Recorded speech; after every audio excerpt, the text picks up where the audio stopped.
2026 ఫిబ్రవరి 11వ తారీఖు నుంచి ఈ నెల మార్చి 6వ తారీఖు వరకు అంటే నేటి వరకు ఆంధ్రప్రదేశ్ రాష్ట్ర అసెంబ్లీ బడ్జెట్ సమావేశాలు సుమారుగా అంటే దాదాపుగా 16 పని దినాలు బడ్జెట్ సమావేశాల్లో అసెంబ్లీ నడిస్తే సహజంగా అసెంబ్లీ జరుగుతుందంటే అందులో మరీ బడ్జెట్ సమావేశాలు జరుగుతున్నాయంటే ఈ ఆంధ్ర రాష్ట్రానికి ఏం అభివృద్ధి జరగబోతోంది. ఇప్పటి వరకు గడిచిన సంవత్సర కాలంగా అంటే 2025 ఏప్రిల్ 1వ తారీఖు నుంచి ఈ మార్చి 31 వరకు కూడా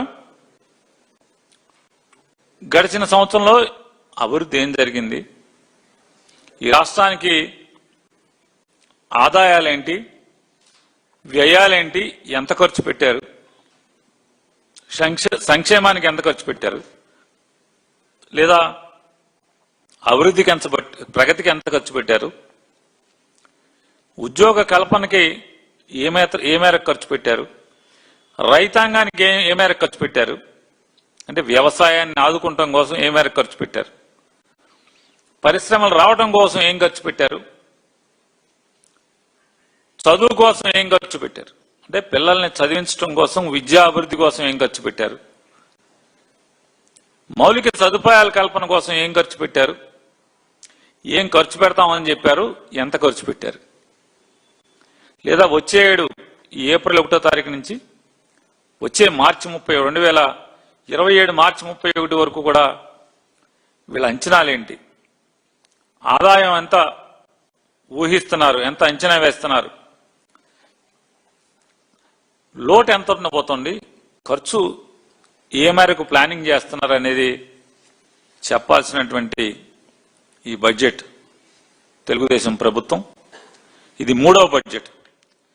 జగన్మోహన్ రెడ్డి గారి ప్రభుత్వం దిగిపోయిన తర్వాత నారా చంద్రబాబు నాయుడు గారు ముఖ్యమంత్రిగా ప్రవేశపెట్టినటువంటి 3వ బడ్జెట్ ఇది. ఇంకా 2 బడ్జెట్లు ప్రవేశపెట్టేటువంటి అవకాశం మాత్రమే, అంటే 60% ప్రణాళికల్ని రచించేటువంటి కాలం కర్పూరంలా కరిగిపోయింది. ఇంకొక 2 బడ్జెట్లు మాత్రమే వీరు ప్రణాళికలు రచించగలరు. చూస్తే మొత్తం బడ్జెట్ అంతా ఏం జరిగిందా మొత్తం చూస్తే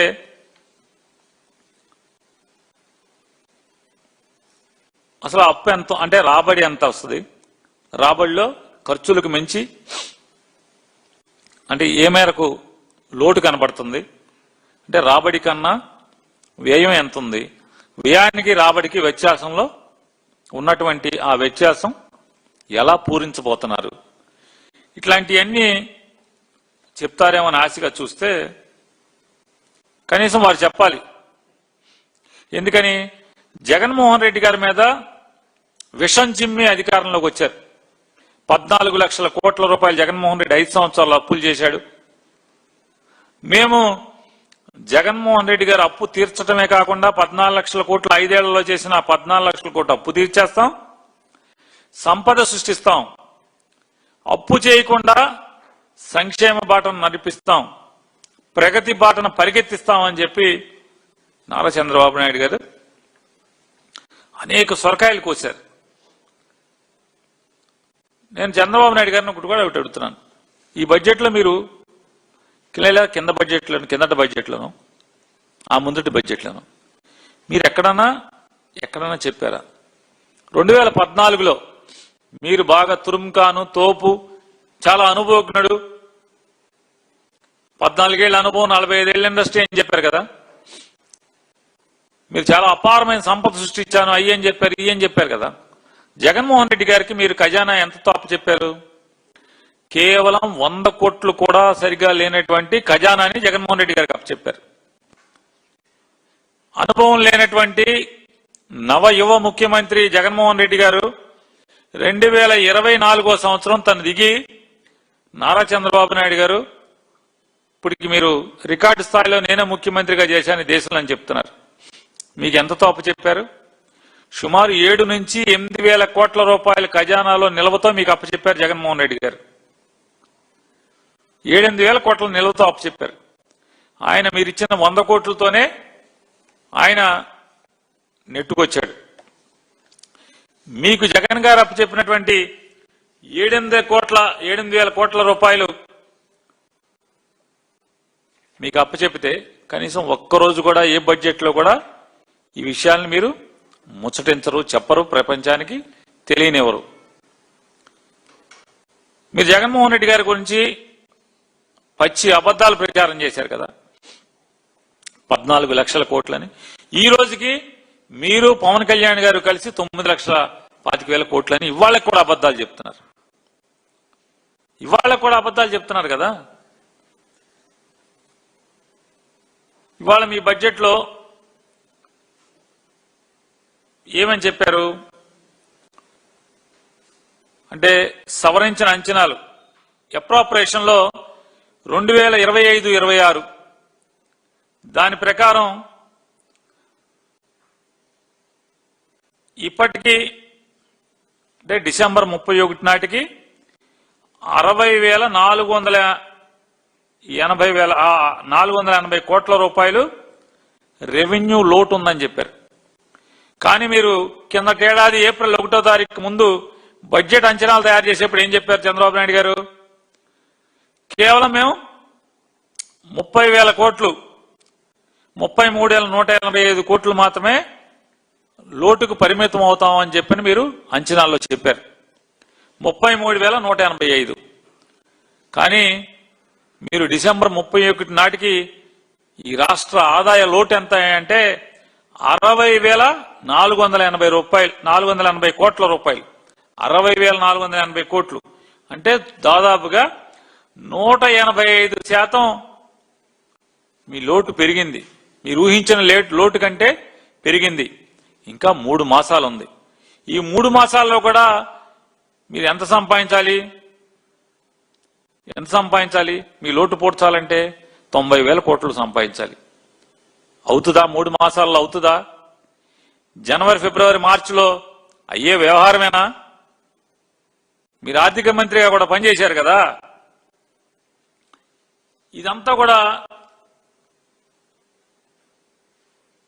అంటే పచ్చి మోసం అని చెప్పని నేను చెప్పట్లా. నేను చెబితే మీరంటే గిట్టదు కాబట్టి, జగన్ గారికి గిట్టదు కాబట్టి, లేదా మా పార్టీకి గిట్టదు కాబట్టి, నాకు రాజకీయంగా మీ విరోధిని కాబట్టి నేను మాట్లాడానని చెప్పొచ్చు. కానీ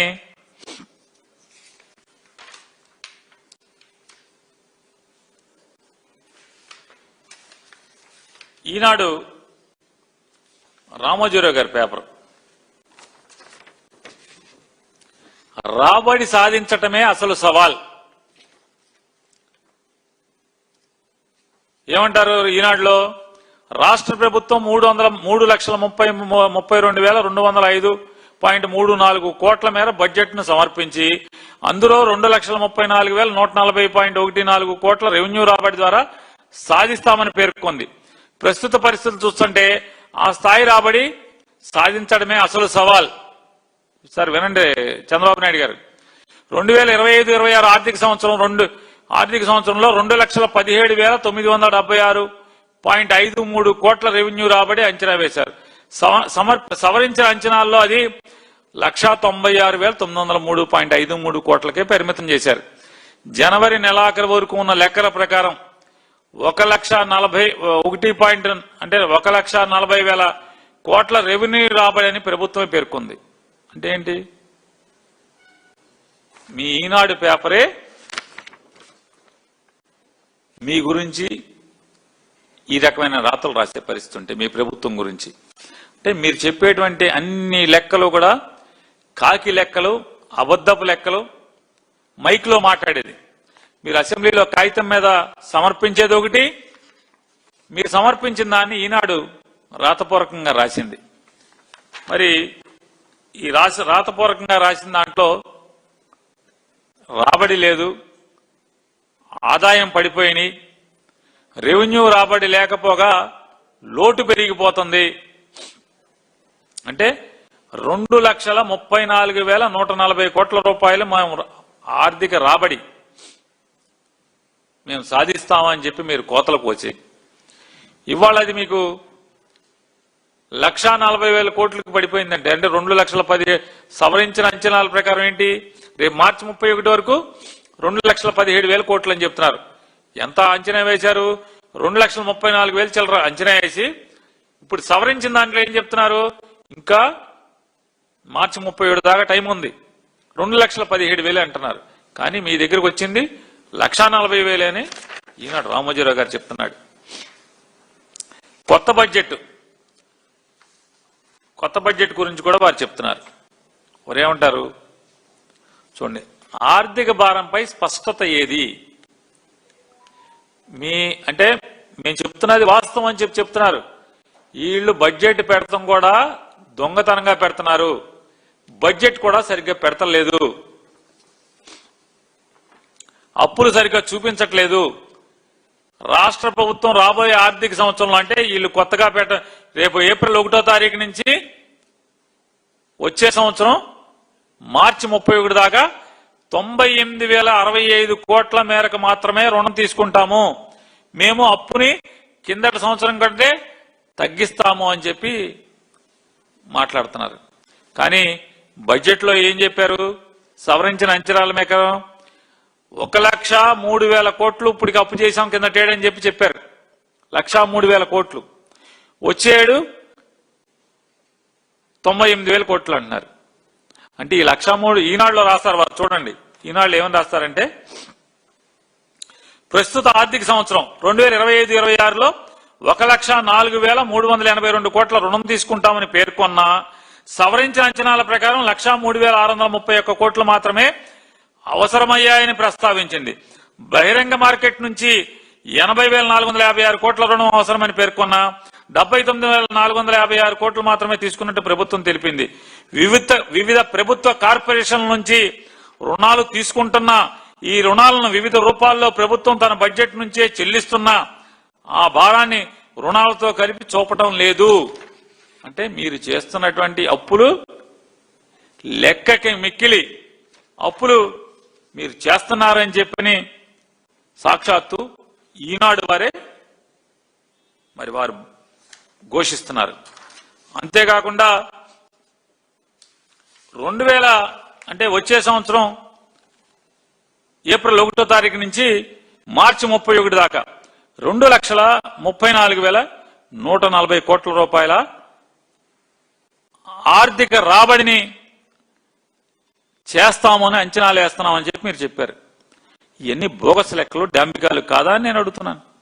కిందటేడు మీ అంచనాలు ఎంత? 2,17,976 కోట్లు రివైజ్డ్ ఎస్టిమేటెడ్ బడ్జెట్. కానీ జనవరి 31 నాటికి గవర్నమెంట్ లెక్కల ప్రకారం 1,40,000 కోట్ల మాత్రమే మీ రాబడి కిందటేడు. అంటే ఇప్పటి వరకు జనవరి 31 వాళ్ళ మార్చిలో ఉన్నాం మనం. జనవరి 31వ తారీఖుకి 1,40,000 కోట్ల రూపాయలే మీ రాబడి, ఈ రాష్ట్రానికి ఆదాయం వచ్చిందని చెప్పని మీ ప్రభుత్వం చెప్తుంది. అంటే సవరించిన అంచనాలు రాబడి ఎంత అని చెప్తారు? 1,96,000 అంటారు.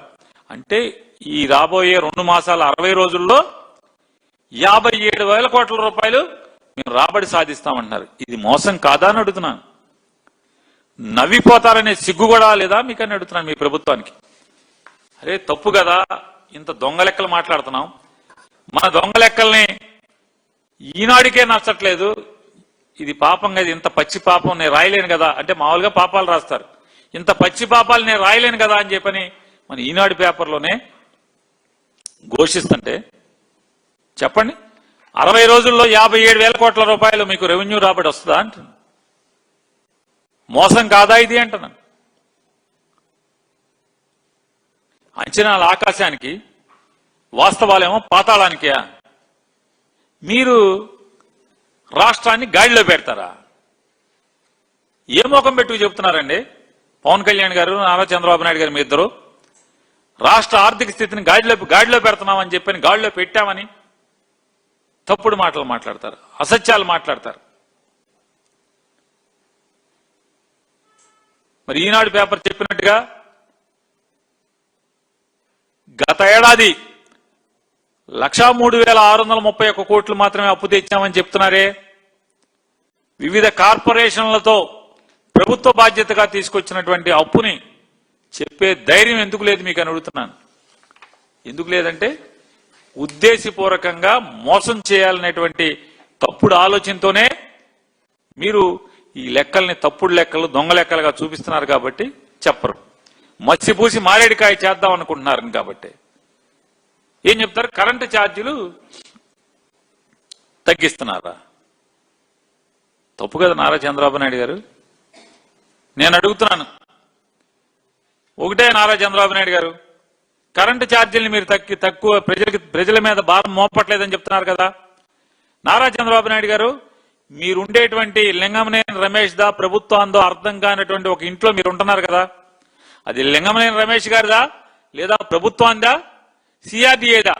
ఇంతవరకు క్లారిటీ కూడా ఎవడో. లింగమనేని రమేష్ గారిని సిఆర్డీఏకి ఇచ్చానంటే సిఆర్డీఏ ప్రభుత్వానికి ఇచ్చానంటది, ప్రభుత్వం మాకు సంబంధం లేదంటది. నారా చంద్రబాబు నాయుడు గారి శ్రీమతి గారేమో నేను అద్దె కడుతున్నానంటది. ఏంటిదంతా అంటే ఎంత తిరకాసు ఉంటుంది చూడండి ఒకసారి ఇళ్లలో. ఆ ఇంటికి జగన్ గారు ఉండగా 2024 జనవరిలో కరెంటు బిల్లు ఇవ్వండి. మంగళగిరిలో యూనివర్సిటీ దగ్గర పవన్ కళ్యాణ్ గారు బస్ చేస్తున్నారు కదా. లింగంలేని రమేష్ గారి దగ్గర కొనుక్కున్నట్టున్నారు కదా ఆఫీస్ కట్టుకున్నారు, దాంట్లోనే ఇప్పుడు ఇల్లు కూడా కట్టుకున్నారు కదా. జగన్మోహన్ రెడ్డి గారు ఉండగా 2024 జనవరిలో కరెంటు బిల్లు ఇవ్వండి. ఈ జనవరిలో 2026 జనవరిలో కరెంటు బిల్లు, మీరు 2 కరెంటు బిల్లు ఆన్లైన్లో పెట్టండి, మీడియాకి రిలీజ్ చేయండి. భారం పెరిగిందా పెరగలేదా? ఏ సామాన్యుడైనా మీరు కదిపి చూడండి. విద్యుత్ ఛార్జీలు అంటే మీరు ఎంతసేపు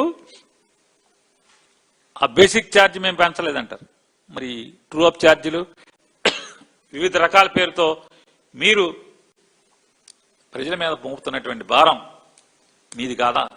మీ అసమర్థత కాదా అని అడుగుతున్నాను నేను. మరి ఈ మాటలు ఎందుకు చెప్తారు? ఎందుకు చెప్తున్నారు చెప్పండి. కరెంటు బిల్లు మీ బండారం బయటపడిపోద్ది కదా, మీరు తీయండి. ఎంత పెద్దగా ఎక్కువ అక్కర్లా. మీ ఇద్దరి కరెంటు బిల్లు, మీరుండే ఆ ఇంటిది, వారుండేటువంటి వారి మకా ఉంది, ఈ 2024 జనవరి 2026 జనవరి రెండిటి కరెంటు బిల్లులు పెట్టండి ఒకసారి మీరు. ఇకపోతే ఆయన 2022A దుర్వినియోగం చేశారు జగన్మోహన్ రెడ్డి గారి ప్రభుత్వం అంటారు. అసలు ఈ రాష్ట్రంలో ఉన్నటువంటి అందరి భూముల్ని 22A రిజిస్టర్లో పెట్టినటువంటి 90% రికార్డు అంతా ఎప్పుడు పెట్టారు? 2016, 17, 18 ఈ 3 సంవత్సరాల్లో ఆంధ్రప్రదేశ్ రాష్ట్రంలో ఉన్నటువంటి దాదాపుగా 22A రిజిస్టర్లో ఉన్నటువంటి, అంటే 22A రెవెన్యూ ప్రొహిబిటరీ రికార్డులో ఎవరు ఎక్కించారు? ఎవరు ప్రభుత్వం ఎక్కించింది? ఇది దుర్మార్గం కాదా? ఇంత పచ్చిగా అంటే రికార్డు దొరుకుతుంది కదా. అసలు అంటే ఎంత బరి తెగించి మీరు మాట్లాడతారు. ఛాలెంజ్ చేస్తున్నా ఎవరైనా సరే, రండి వెళ్దాం. 2016, 17, 2018 ఈ 3 సంవత్సరాల్లోనే రాష్ట్రంలో 22A ప్రొహిబిటరీ లిస్టులో రాష్ట్రంలో ఉన్నటువంటి అందరి భూముల్ని ఎక్కించారా లేదా ఆ రికార్డులోకి? జగన్ గారి ప్రభుత్వంలో ఏమైనా ఎక్కించారా? మీరు ఆన్లైన్లో పెట్టండి రికార్డుని. లేదా విలేకరులందరికీ కూడా కేవలం మీ ఛానల్స్, అంటే మీ సొంత ఛానల్స్ కాదు, అందరి ఛానల్స్కి ఎక్రిడిషన్ కార్డు ఉన్నటువంటి ప్రతి విలేకరికి ఆన్లైన్లో కుట్టుకు చూసేట్టుగా 22A లిస్టులో ఎప్పుడెప్పుడు బ్యాక్ ఎండ్లో ఏ సంవత్సరంలో 22Aలోకి వెళ్ళింది అడంగల్ని, ఎలక్ట్రానిక్ అడంగల్ని, వెబ్ అడంగల్ని చూసుకునేటువంటి అవకాశాన్ని మీరు కల్పించండి. లేదా ఈ అవకాశాన్ని CCLA ఆఫీసులో ఒక తహసీల్దార్నో లేదా ఒక RDO స్థాయి అధికారినో ఇచ్చి కంప్యూటర్ పెట్టి ప్రతి విలేకరికి, ఎక్రిడిషన్ ఉన్నటువంటి ప్రతి విలేకరికి, అలాగే రిజిస్టర్ కాబడినటువంటి ప్రతి రాజకీయ పార్టీకి మీరు ఈ 22A లిస్టు భాగవతం అంతా చూడటానికి దమ్ము ఉంటే మీకు అవకాశం ఇవ్వండి ప్రజలకని చెప్తున్నాను. మీకు చావందా అని అడుగుతున్నాను. లేకుండా తప్పుడు మాటలు, అబద్ధాలు, అసత్యాలు, విషం జమ్మటం, ఇంకా ఇంకోటి మాట్లాడతారు. విశ్వసనీయత ఉన్నటువంటి 5 కంపెనీలకి 99 పైసలకి భూములు ఇచ్చామని చెప్తారు ఈ ప్రభుత్వం.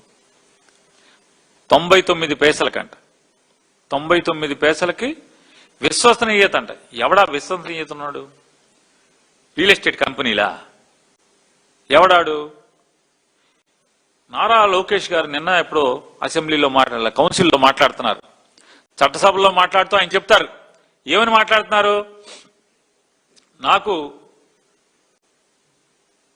మోడీ గారు, భారతదేశ ప్రధానమంత్రి మోడీ గారు గుజరాత్ ముఖ్యమంత్రిగా ఉన్నప్పుడు టాటా కంపెనీకి సంబంధించినటువంటి కార్ల పరిశ్రమకి రూపాయికి ల్యాండ్ ఇచ్చాడు. ఆయనే నా స్ఫూర్తి, దాన్ని ఛాలెంజ్ గా తీసుకునే 99 పైసలకి ఇచ్చానని చెప్పి మాట్లాడుతున్నాడు ఆయన. నారా లోకేష్ నాయుడు గారు, దగా మాటలు కట్టి పెట్టండి మీరు, దగా మాటలు కట్టి పెట్టండి మీరు. ఇది టైమ్స్ ఆఫ్ ఇండియా, ఇది టైమ్స్ ఆఫ్ ఇండియా, ఇది బిజినెస్ స్టాండర్డ్.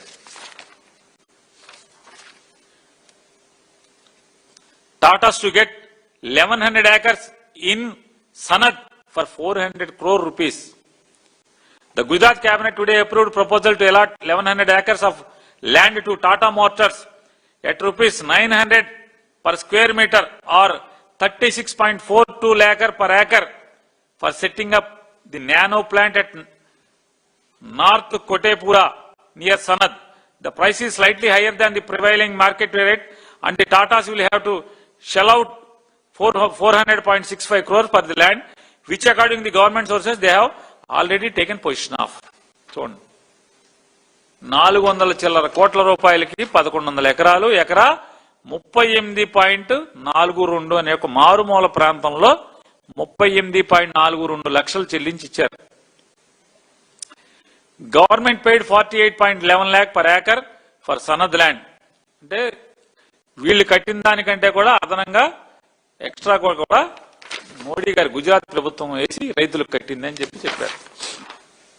అంటే 400 కోట్ల రూపాయలకి ఎకరా 38.42 లక్షలకి టాటా గారికి మోడీ గారి ప్రభుత్వం ల్యాండ్ ఇస్తే మీరు వక్ర భాష్యం చెప్తున్నారు. ఇవాళ చాలా తప్పుడు కంపెనీలకి, రియల్ ఎస్టేట్ కంపెనీలకి ఎంత దుర్మార్గం అంటే మీరు ఇంకా బరి తెగించి మాట్లాడతారు. అవునయా, ఇస్తానయా, ఎకరం గజం కాదు, ఎకరం కాదు, మొత్తం ఇస్తా 99 పైసలకి. ఎవరి తండ్రి గారి సొమ్ము, ఎవరి తాతగారి సొమ్ము? నారా లోకేష్ నాయుడు గారు, ఎవరి తాతగారి సొమ్ము మీరు ఇవ్వటాకి? మోడీ గారి పేరు చెప్పారు. మరి మోడీ గారు టాటా గారికి ఇచ్చింది మీరు చెప్పారు. అదే గుజరాత్ లో ఇవాళ ఎలక్ట్రిక్ కార్లు తయారవుతున్నాయని చెప్పి మీరు చెప్పారు.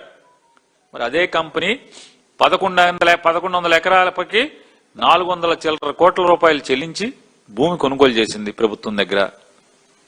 మీరేం చేస్తున్నారు? అరే గజం కాదు, ఎకరం కాదు, మొత్తం ఇస్తానని చెప్తున్నారు. ఇవాళ భారతదేశంలో రూపాయికి విలువ పడిపోయిన మాట వాస్తవమా కాదా? భారతదేశం మొత్తం మీద మోడీ గారి నాయకత్వంలో రూపాయి విలువ పడిపోతే, కానీ ఒక్క విశాఖపట్నంలో నారా చంద్రబాబు నాయుడు గారి నాయకత్వంలో ఒక్క విశాఖపట్నంలో మాత్రమే రూపాయికి విలువ పెరిగిపోయింది. రూపాయికి 20 ఎకరాల పొలం వస్తుంది, ఎకరా 50 కోట్లు ఉంటుంది. చూడండి ఎంత విలువ పెరిగిపోయిందో.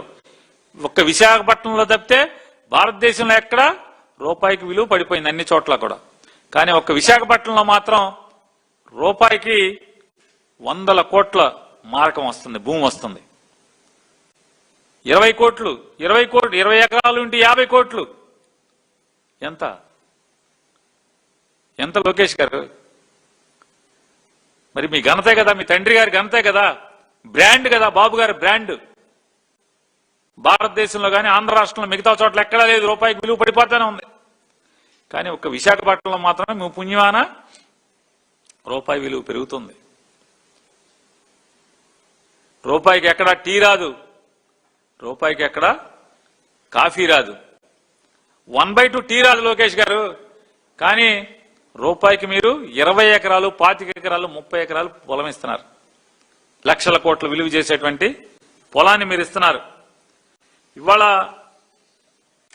మీరు ఇంకో మాట కూడా చెప్పారు. ఏమని చెప్పారు? గీతం యూనివర్సిటీకి భూమిని క్రమబద్ధీకరిస్తే ఈ వైసీపీ వాళ్ళు రాద్ధాంతం చేస్తున్నారని చెప్పి మాట్లాడారు. రాజకీయ రాద్ధాంతం చేస్తారని చెప్పి మాట్లాడారు. చట్టసభలో మాట్లాడారు. మీరు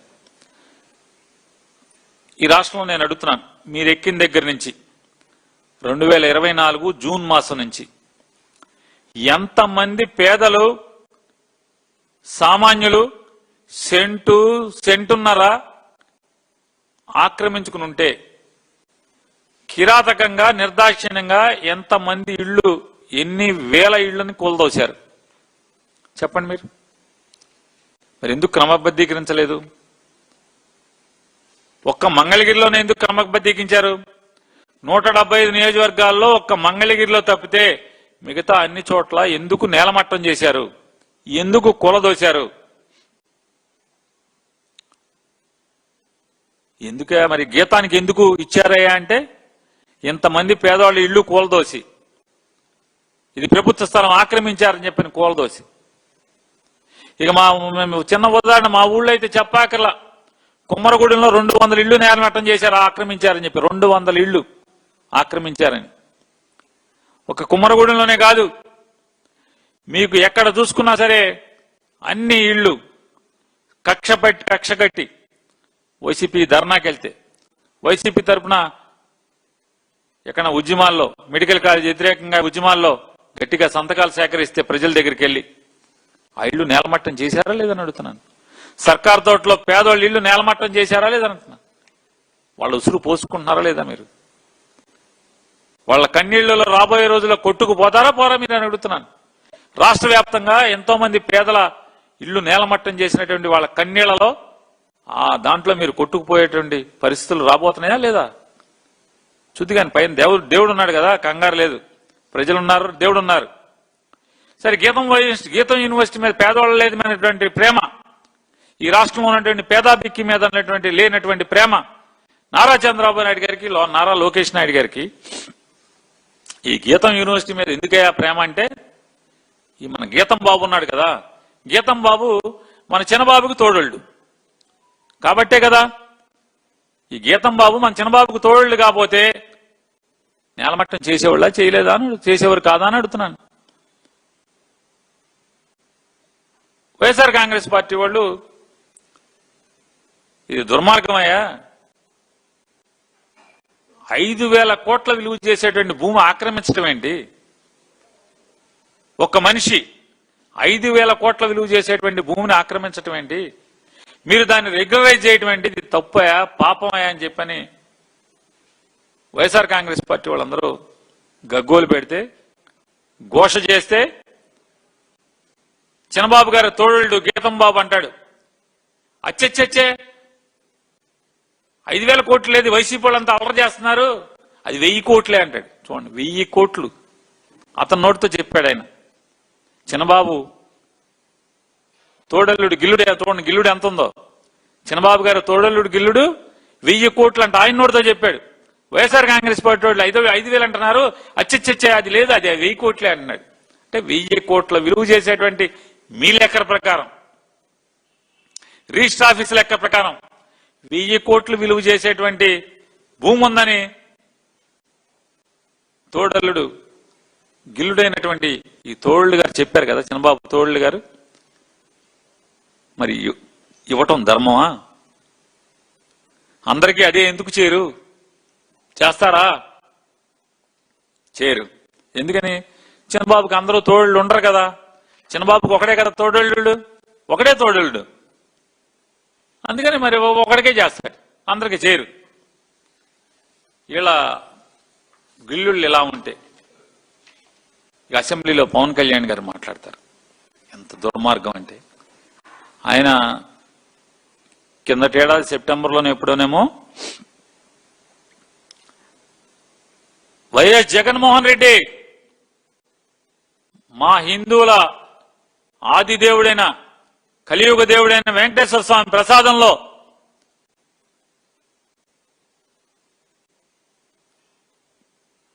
పశువుల కొవ్వు కలిపావు, పంది కొవ్వు కలిపావు,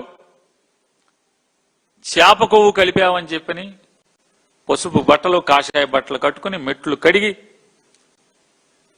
బొట్లు అద్ది పసుపు అద్ది కుంకుమ అద్ది తిరుపతి వెళ్ళి ఆపు సోపాలు పడుతూ మెట్లెక్కి పైకి వెళ్ళి కిందకు వచ్చి పబ్లిక్ మీటింగ్ లో ఐఎమ్ అనపాలజెటిక్ సనాతని అని చెప్పని పెద్ద పెద్ద మీటింగ్లు పెట్టి వాళ్ళ అసెంబ్లీలో ఏం మాట్లాడతారు చూడండి.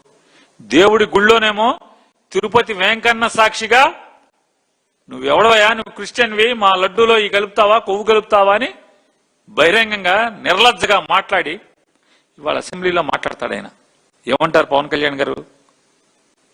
నేను జగన్మోహన్ రెడ్డి గారు నేనేమనలేదు, ఆయన ముఖ్యమంత్రి ఎట్ట కూర్చుని కలుపుతాడు, ఆయన ప్రభుత్వంలో టీటీడీ బోర్డుది బాధ్యత అన్నాను.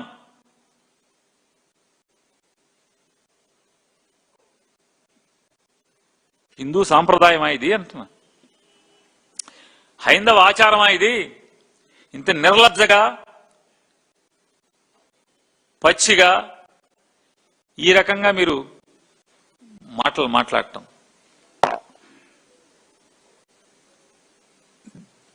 దేవాలయం దగ్గరేమో దుర్గగుడి దగ్గర ఉన్న దేవాలయంలో లేదా వెంకన్న స్వామి దేవాలయంలో పంది కొవ్వు ఆ కొవ్వు ఈ కొవ్వు కలిపాడు జగన్మోహన్ రెడ్డి అని మాట్లాడతాడు. ప్రజా దేవాలయంలో నేను అన్నానా జగన్మోహన్ రెడ్డి గారిని అని మాట్లాడతాడు. ఈయన చాలా నిక్కచ్చిగా మాట్లాడతాం, మనం మన బలహీనత అదే అని మాట్లాడుతున్నాడు. చూడండి ఏ పార్టీ నిక్కచ్చు అయింది. ఇక నెయ్యి వెంకటేశ్వర స్వామి ప్రసాదానికి వాడిన నెయ్యి చంద్రబాబు నాయుడు గారి ప్రేలాపనలు, పవన్ కళ్యాణ్ గారి ప్రేలాపనలు, నారా లోకేష్ నాయుడు గారి ప్రేలాపనలు ఇవన్నీ ఇవాళ ప్రజలు తీగలాగితే డొంకంతా కదిలినట్టుగా బోలేబాబా ఏఆర్ డైరీ తీగలాగితే వైష్ణవి డైరీ తీగలాగితే సంగం డైరీ, ఇంకో బోలేబాబాని లాగితే హెరిటేజ్ని లాగితే ఇందాపూరు. ఎవడిలందో ఇందాపూర్ ఎవడు, వైష్ణవి ఎవడు, బోలేబాబా ఎవడు, ఆ బోలేబాబా ఎవడు, ఏఆర్ ఎవడు, సంఘం ఎవడంటే అందరూ వెంకటేశ్వర స్వామికి నెయ్యి సప్లై చేస్తారు అందరూ. ఇంకేమన్నా అంటే చూడండి ఎంత బాధ ఆయనకి. నారా చంద్రబాబు నాయుడు గారు ఆయన చెప్తాడు చక్కటి మాట, అది పద కూర్పు ఒకసారి. నా ఫ్యామిలీ బిజినెస్ అధ్యక్ష, నా ఫ్యామిలీ బిజినెస్, నా కుటుంబం బ్రతుకు తెరువు కోసం వ్యాపారం అంటే ఆయన మాటలు అసెంబ్లీలో మాట్లాడాడు ఆయన. నా కుటుంబం జీవించడానికి బతుకు తెరువు కోసం జీవనం సాగించడానికి హెరిటేజ్ ఎయిర్ నడుపుతున్నారన్నారు. వారి శ్రీమతి గారేమో మాది 4,000 కోట్ల టర్న్ ఓవర్ అని చెప్పి ఆవిడ అంటారు. నారా చంద్రబాబు నాయుడు గారు ఒకరోజేమో ఎలవై నాది 1,00,000 కోట్లు నా ఆస్తులు అంటాడు ఆయన. మరి ఇదంతా ఏంటిది? ఇదంతా ఎందుకని అంటే కలియుగ దైవం అనేటువంటి శ్రీ వెంకటేశ్వర స్వామి లడ్డూకి బ్రాండింగ్ లేదు, మీ హెరిటేజ్కి మాత్రమే బ్రాండింగ్ ఉంది.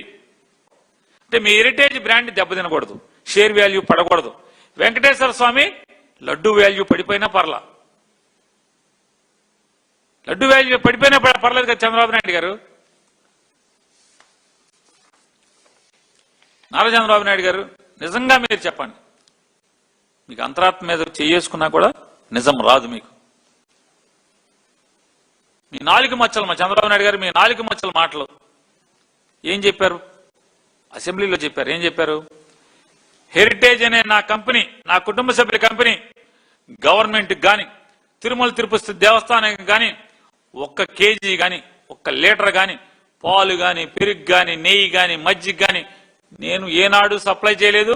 నేను గట్టిగా వార్నింగ్ ఇచ్చాను మా కంపెనీ వాళ్ళకి, గవర్నమెంట్ దగ్గరికి దేవుడి దగ్గరికి మీరు రాబాకండి అని చెప్పాను మాట్లాడాడు. ఇంతకన్నా పచ్చి దగా ఉందా అని చంద్రబాబు నాయుడు గారిని అడుగుతున్నాను. దగా ఉందా ఎంతకన్నా అంటున్నాను.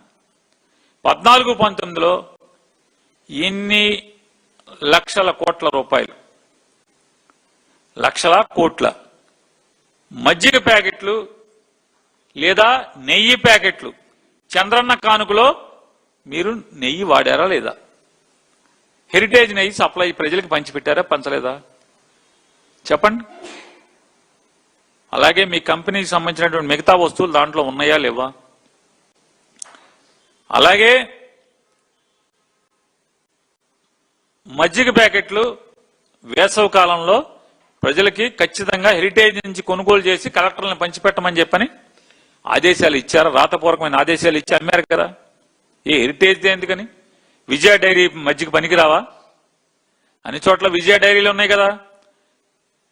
మనోడు సంగం డైరీ కూడా ఉందిగా పక్కన, మనోడిది లేదు. విశాఖ డైరీ ఉంది కదా, అన్ని చోట్ల అన్ని డైరీలు ఉన్నాయి కదా. కానీ హెరిటేజ్ నుంచే కొనమని ఎందుకు ఇచ్చారు ఆదేశాలు?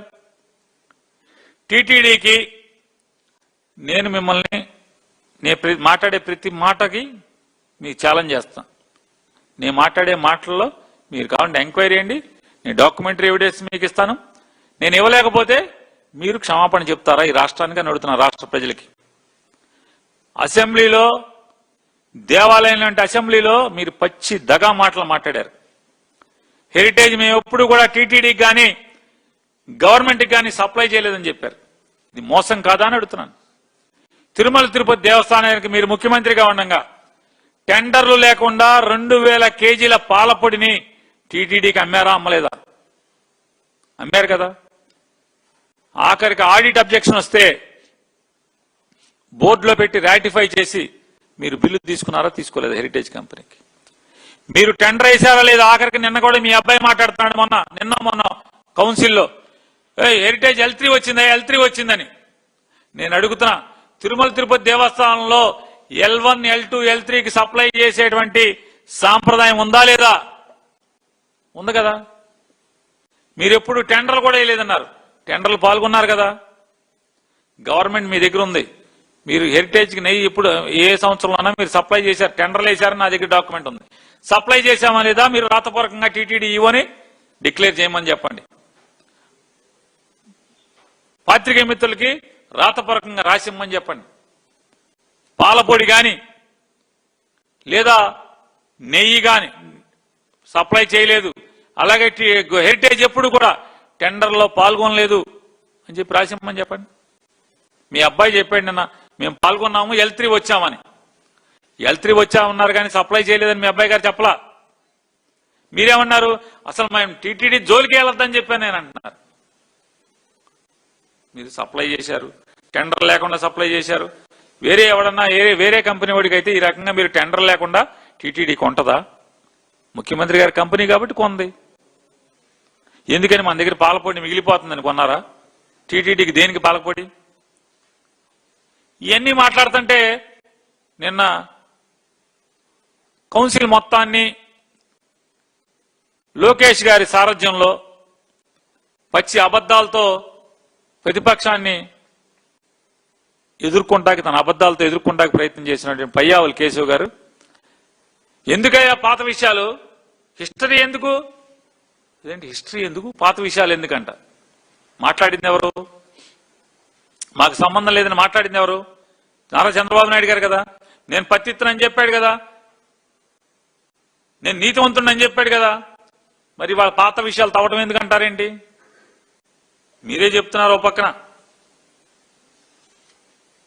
ఇంకో మాట కూడా అన్నారు పయ్యావుల కేశవ్ గారు, 5 ఏళ్లు మీరు ప్రభుత్వంలో ఉన్నారు కదా, అప్పుడెందుకు తీయలేదని. మీకులాగా గడ్డి కరిచే బుద్ధి లేక తిరుమల తిరుపతి దేవస్థానాన్ని రాజకీయాలకు వాడుకోవటం తప్పు అని భావించి మేము తీయలేదు అవన్నీ. తిరుమల తిరుపతి దేవస్థానాన్ని మీరు మీ గవర్నమెంట్లో, నారా చంద్రబాబు నాయుడు గారు గవర్నమెంట్లో నెయ్యితో లడ్డూ చేస్తారంట. దాని మీద నెయ్యి వాసన రావటం కోసం మళ్ళీ నెయ్యి స్ప్రే చేస్తారంట. స్ప్రే చేయటానికి నెయ్యి కొన్నారు, స్ప్రే చేయటానికి నెయ్యి కొన్నారు. లడ్డూకు పైన పూత పోస్తారంట, ఎందుకంటే నెయ్యి వాసన రావాలంటే. ఓరు మీ అసాధ్యం గోల. నెయ్యితో లడ్డూ చేసి నెయ్యి వాసన రావడం కోసం స్ప్రే చేస్తారా? అంటే ఏంటి, దాంట్లో నెయ్యి కాదనేగా. ఏమనంటే పాత ఎందుకు తవ్వుతారన్నాడు. పాత తవ్వటం ఏంటి? వాస్తవాలు చెప్తుంటే పాత అయితే వాస్తవాలు కాదా? పాత కూడా వాస్తవాలే కదా.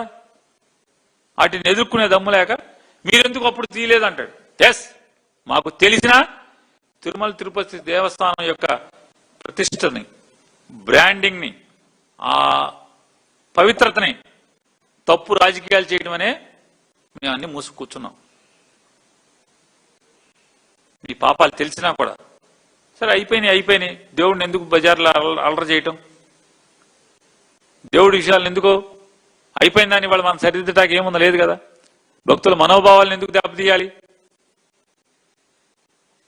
ఎందుకంటే ఎందుకు తెలియదంటే పయాలకేశు గారు టీటీడీ పవిత్రతని నిలబెడదామనే మీ రికార్డులు, మీ పాతయి, మీ పాత్రలు తీలేదనేది గుర్తుపెట్టుకోండి. వాళ్ళ అసెంబ్లీలో చంద్రబాబు నాయుడు గారు నిన్న మొన్న మాట్లాడుతున్నారు. ఏమని మాట్లాడతారు? ఉద్యోగాలు బోర్డు మీద చూసి చెప్తాడు.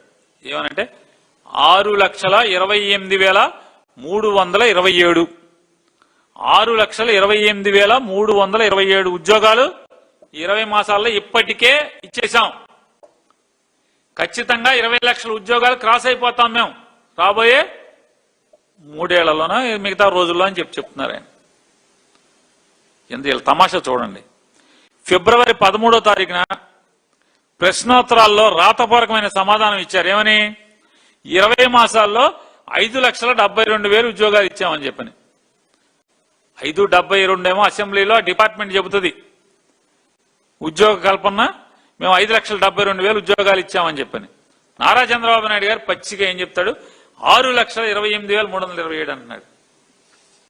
నేను ఒకటే నారా చంద్రబాబు నాయుడు మిమ్మల్ని అడుగుతున్నా, మిమ్మల్ని గట్టిగా డిమాండ్ చేస్తున్నాను. మీరు ఎట్లా అయితే జగన్మోహన్ రెడ్డి గారు నోటిఫికేషన్ ఇచ్చి, జగన్మోహన్ రెడ్డి గారు పరీక్ష పెట్టి, జగన్మోహన్ రెడ్డి గారు పరుగుళ్ళు, ఒంగుళ్ళు, దూకుళ్ళు అన్ని చేసేసి కోర్టు తీర్పు వల్ల, హైకోర్టు తీర్పు వల్ల దాన్ని రిజల్ట్ డిక్లేర్ చేయకుండా ఉన్నటువంటి పోలీస్ కానిస్టేబుల్స్ ని మీరు ఆ నియామకం కోర్టు తీర్పు అనుకూలంగా వచ్చి, ప్రభుత్వానికి అనుకూలంగా వచ్చిన తర్వాత మీరు రిక్రూట్ చేసి ఆర్డర్లు ఇచ్చారు కదా. ఆర్డర్లు ఇచ్చినప్పుడు ఏం చేశారు? మొత్తం మీరు ఎన్ని వేల మందిని అయితే పోలీస్ కానిస్టేబుల్స్ కి ఆర్డర్ ఇస్తున్నారో అందరినీ ఒక దొడ్లోకి పిలిచి, మీరు, పవన్ కళ్యాణ్ గారు, మీ అబ్బాయి గారు, హోమ్ మినిస్టర్ గారు, మీరందరూ కలిసి ఒక డ్రామా యాక్షన్ చేశారు కదా, ఒక షో ఆఫ్ చేశారు కదా. అలాగే టీచర్లకు కూడా డిఎస్సి నోటిఫికేషన్ జగన్ గారు ఇచ్చింది రద్దు చేసి మళ్ళీ ఇచ్చి, మళ్ళీ టెట్ చేసి, ఆల్రెడీ టెట్ అయిపోయింది దాన్ని మళ్ళీ టెట్ రద్దు చేసి, మళ్ళీ నోటిఫికేషన్ ఇచ్చి, మళ్ళీ టెట్ పెట్టి రిక్రూట్ చేశామన్నారు కదా. ఆ టీచర్లందరికీ అమరావతి దొడ్లోకి పిలిచి మొత్తం అందరికీ కూడా జనాలకు చూపించారు కదా. ఈ 6,28,327 మందిని 6,28,327 మందికి ఇచ్చామని చెప్తున్నారు కదా. వీళ్ళందరినీ విశాఖపట్నం సముద్రం ఒడ్డునో, లేకపోతే దూరంగా ఎంత దూరం ఎందుకులంటే బందర్ సముద్రం ఒడ్డునో ఈ 6 లక్షల చిల్లర మందిని నుంచోబెట్టి ఫోటో దిగండి. దిగలేరా అంటున్నా? దొరకరా మనుషులు? లేదు, ఇవన్నీ వద్దండి, మీకు నాకు తెగువెందుకు. ఏ కంపెనీలో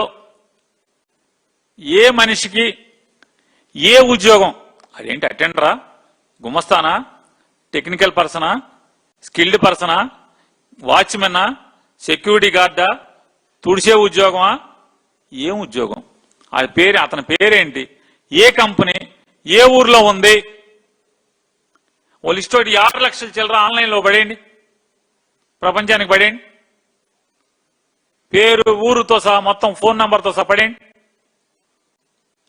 సత్తా ఉందా అని అడుగుతున్నాను. పడేసే సత్తా ఉందా మీకు అని అడుగుతున్నాను. వాడిది ఏ ఊరు, నేటివ్ ఆఫ్ ఎక్కడ, అతని పేరేంటి, అతనికి ఏం ఉద్యోగం ఇచ్చారు, ఏ ఊర్లో ఏ కంపెనీలో ఇచ్చారు, అతని ఫోన్ నెంబర్ ఏంటి, మొత్తం డేటా అప్లోడ్ చేయండి. లెక్కలు చెప్తున్నారుగా. 6,28,327 లెక్కెట్టి 27, మళ్ళీ 28, 26 కూడా కాదు, 30 కాదు, లేదా 300 కాదు.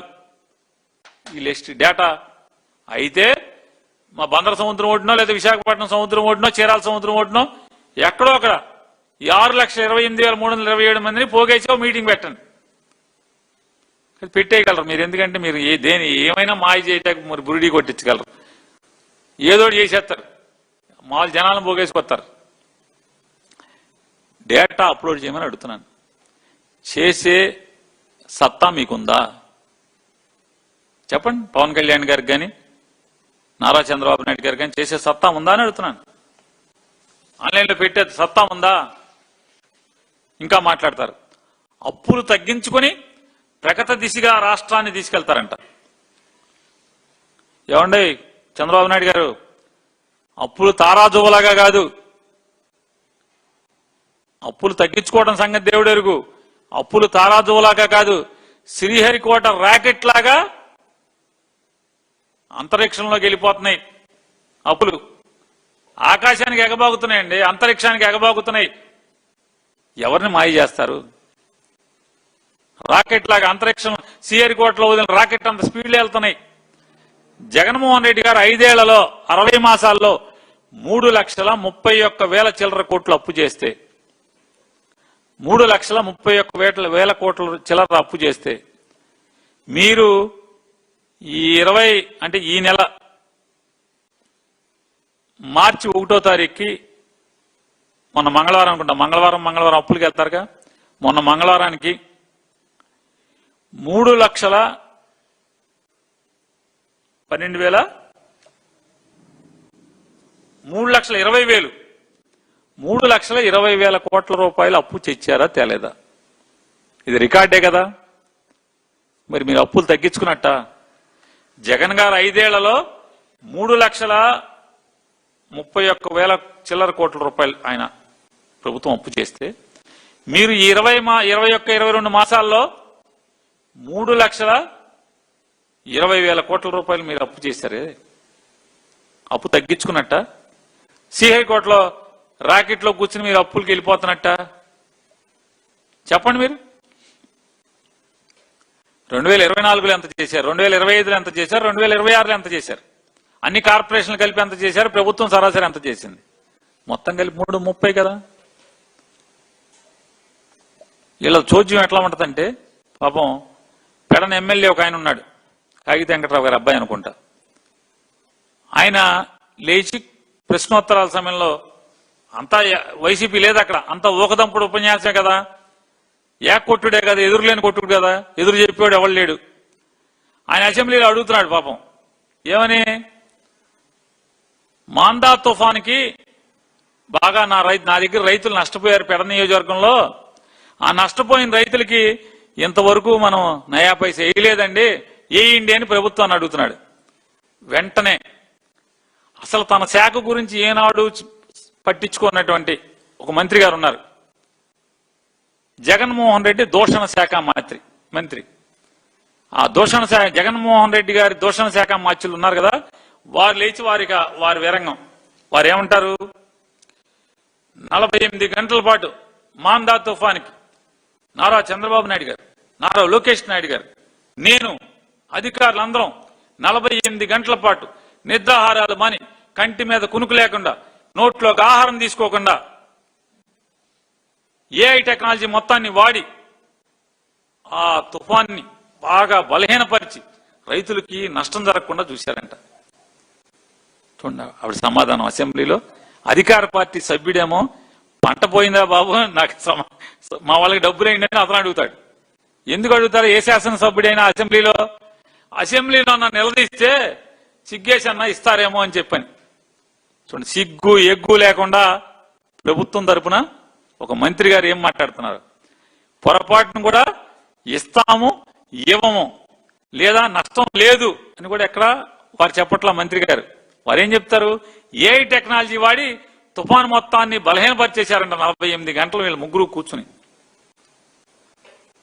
ఏంటి అసలు ఈ చోద్యపు మాటలేంటి, ఈ పిట్టల ద్వారా మాటలేంటి? అంటే కనీసం వాళ్ళ పార్టీ ఎమ్మెల్యేలకు